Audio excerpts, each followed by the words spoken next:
Hey everybody, welcome to GamesRadar's preview of Sly Cooper, Thieves in Time. Yes. This is Mikel, Reparaz, senior editor. With me is... Scott Butterworth from PlayStation The Official Magazine. So, we both played this did. just the other day, in fact. And we're starting out... one of the things we learned is that you don't always play as Sly and his friends. You also play as some of his ancestors. Right. Each of whom appears to have a unique ability. The first one we're looking at here is, I think, called Leaping Dragon. This is it's Ryoichi Cooper. Cooper, yeah, he's an expert ninja and sushi chef. Yes, because you can't have one without the other. Mm-hmm. And his sushi restaurant has been taken over by the armed thugs of the villain El Jefe. Yes. And so he's trying to sneak through and find the keys, which are his sushi knives. Yes. Which makes tons of sense. Yeah. Well, it makes about as much sense as an automated security camera in feudal Japan. That's true. That is very true. Or a raccoon who's the sushi chef / expert ninja. Yeah. Hey, there's Bentley. Yep. All of the original voice actors are back, so fans will be happy to know that. True. This was kind of challenging. You have to wait for the fish to spin around, and the game feels a lot like the classic Sly games. If you've played any of those, or if you've played the Sly collection, it'll be pretty instantly familiar. Yeah, despite the fact that this is actually being handled by a new developer, not Sucker Punch, but Sanzaru. Yeah, and you can see he just pickpocketed the guard there to get his knife. Classic Sly stuff. Yep. I really love the audio cue when you sneak up on someone. You get these little like walking bassline notes. Dum, dum, dum, dum, dum. It's very it's a really kind of perfect music cue. Mm-hmm. Yeah, as Michael mentioned, it feels very Sly Cooper. Fans of the series will be happy to note that this definitely feels like a Sly game, despite being developed by somebody new, and despite it having been 7 years since the last new Sly game actually came out on consoles. You may notice those trees just now, they wobble. They can break if you stand on them for too long. There are plates in here that if you bump into them, they'll break and alert the guards. Yeah. Also, you got a taste of Ryoichi's hilariously over-the-top and mildly offensive Japanese accent. I am a ninja master. Yes, kind of par for the course in the Sly Cooper series, though. Everything is kind of a caricature. I mean, look at my finest knife. See, there you go. Sashimi will be perfect. Oh god. Yeah, I kind of feel like we should not be okay with that, but it's there you have it. Yeah. It is what it is. Cooper. It's always been about broad ethnic everything. Sure. But, I mean, you'll be happy to know that each of the ancestors are some crazy caricature of some character archetype that exists. The next ancestor we're going to be introduced to in the next section is a kind of chivalrous medieval knight who's also kind of clumsy. Is a very Don Quixote-esque kind of character, but you'll see him in the next section we watch. Yeah. Well, one thing also I want to point out, you may notice that they were careful to point out to us, is occasionally Ryoichi will have an arrow floating in front of him, and that's just kind of a thing that pops up automatically, tells you where to go in case there's any confusion. Although you can actually bring it up manually by, I think, clicking the right stick. So if you ever feel lost and need to know where to go, if you're in a big room or something you can't find your way, you can click that. It'll give you a little hint where you need to head next. Kind of like Dead Space, when you project to the arrow on the ground.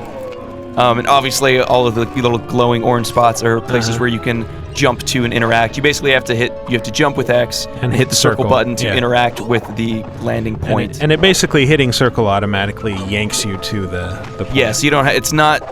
Yeah, it doesn't feel like the game is holding your hand too much. It just actually makes the platforming feel really solid and nice. Because it would be really hard to hit some of those specific points just with complete manual controls. Yeah.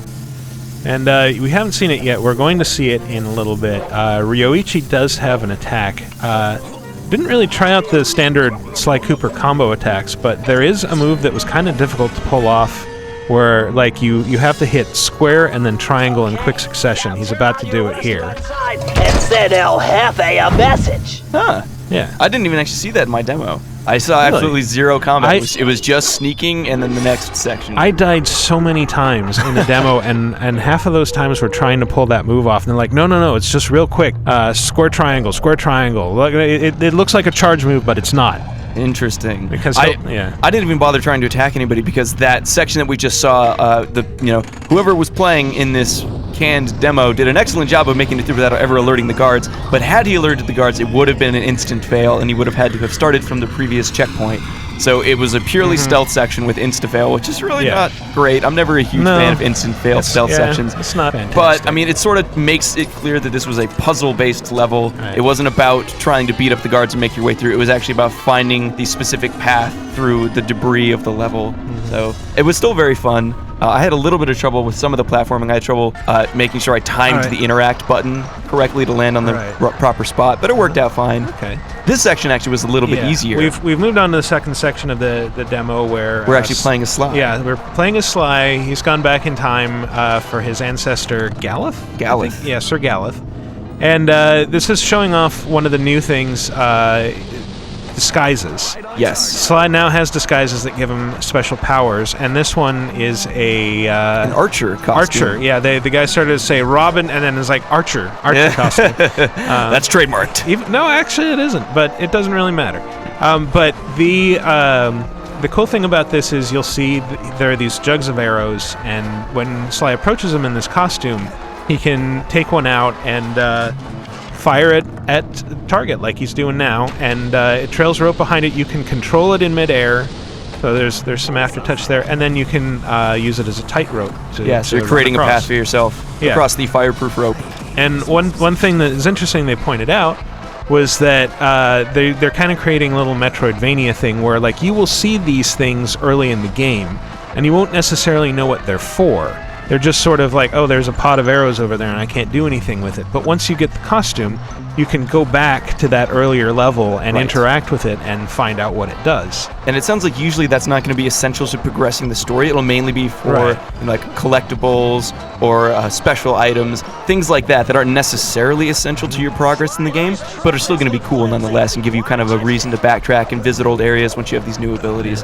I think that each time period is going to have its own costume that you kind of earn in a specific way. So not only does each time period that you visit have a specific ancestor, it also has an unlockable costume which has some innate ability, in this case the ability to fire arrows, that you unlock in different ways depending on where you are in the game. Yeah, well, also like during E3 we saw the gypsy costume that enables him to, I forget if it's disappear, turn invisible, something like along that. those lines. Yeah. I can't remember. That would be a good thing to know right now. It would be. How about that? We're Anyway, unprepared. hey, did you see those the frog trumpet things? The way their eyes shook when you jumped on the trumpets? That was pretty cool. That. It's kind of well, a nice touch, it's going to come up again. Yeah, this section was actually really fun. It was. And it takes pains to focus on the signs that are hanging around, the posters, which they also had hanging in the demo room when we went to play it. And just kind of fun little things Cute showing tie-in. Sir Galeth getting tortured. Yeah, we'll meet him here in a second. Yeah, like we said, this section was pretty easy, but it was also really fun. It's like just a well put together platforming section. I really like the feeling of firing the arrows and being able to direct them. Yeah, the controls were great. I mean, as long as you're kind of brave and willing to just jump from point to point with confidence, you were able to do it pretty easily. Yep. See right there, you just jump right on through the fire. Yep, doesn't even matter. So nothing complex about it, just good old-fashioned platforming, done right, solid controls. I think he's about to fail this one on purpose. Oh yeah? Yeah, I may be wrong. The checkpoints, I think I failed once in this level. Gotta show what happens. Yeah. The checkpoints are also very generous. If you do die or fail, it restarts you really close to wherever you died, so you don't have to worry about it too much. Gamers who complain about how games aren't challenging these days are going to find more fodder for their argument in this game probably, but that doesn't change the fact that it was a lot of fun to play while we were there. Yeah, it is a huge amount of fun to play. I mean, it is. There's always some worry when a new developer takes over a project. Sure. This really does feel like a classic Sly game. Yeah, they nailed the feel, the platforming. Like, there's really not much else to say on that count. Like, if you've played a previous Sly game, you have a sense of what this feels like. Yeah, and the characters, I mean, obviously, the familiar voice actors are going to help the characters to feel like they've always felt, but the dialogue and everything felt reasonably true to the series as well. We're going to get a little bit of it here when Sly interacts with his ancestor Galeth. And you can kind of see what we're talking about. Yeah. This is a really enormous tent by medieval standards, by the way. This tent, they loved big tents in the Middle tent Ages. dwarfs like most cathedrals. I find that kind of funny. Like I said, they really loved their tents. Yeah. This is by far the trickiest part of the level here. We have the this took moving me a target. Second. It took me a second to figure out what I was supposed to do. Like, I can't hit that thing in the middle. Why? And then I realized, like, oh, that thing circling around is a target. Yep. And Sly is, of course, agile and adept and able to cross No problem, no issue. And I do remember they took pains to point out that the ropes are fireproof, so you don't have to worry about them burning away. Yes. Thank you, Bentley. He's like your Q. Yep. Like James Bond. Mm-hmm. And we made it! Yay! And we've changed our clothes. Yeah, I didn't notice that. Hey, but you can actually switch instantaneously between Sly's regular costume and his unlocked ancestor costume. So this is an example of something else they talked about, that Sly's ancestors are like gods in the Thievius Raccoonus, the way that they're built up. But when you meet them, they're actually very flawed individuals. Right. And part of Sly's mission is that he actually has to help them become what they're supposed to be. Right. It's very, very Back to the Future. You know, he's got to get his dad together with his mom, that kind of thing. Yeah, make history right. He's got to convince Sir Galeth to be a heroic knight instead of a loser jester. Yeah. You make a good point, son. We're going to shut up and let you get an idea of what they sound like. Forward, that we may strike a crushing blow against the black tyrant who imprisoned me. Whoa, one thing at a time. Let's just get back to the hideout first. So yeah, that's Sly Cooper, Thieves in Time. Hope you enjoyed this preview. It's coming out. When is it coming out? I believe sometime later this year, sometime in fall, maybe September. I might just be guessing. All right, well, keep an eye out for that one, and keep an eye out for further coverage on GamesRadar.com and in PlayStation, the official magazine. Our May issue will have some crazy fun coverage, so tune in for that. It's on newsstands April 10th.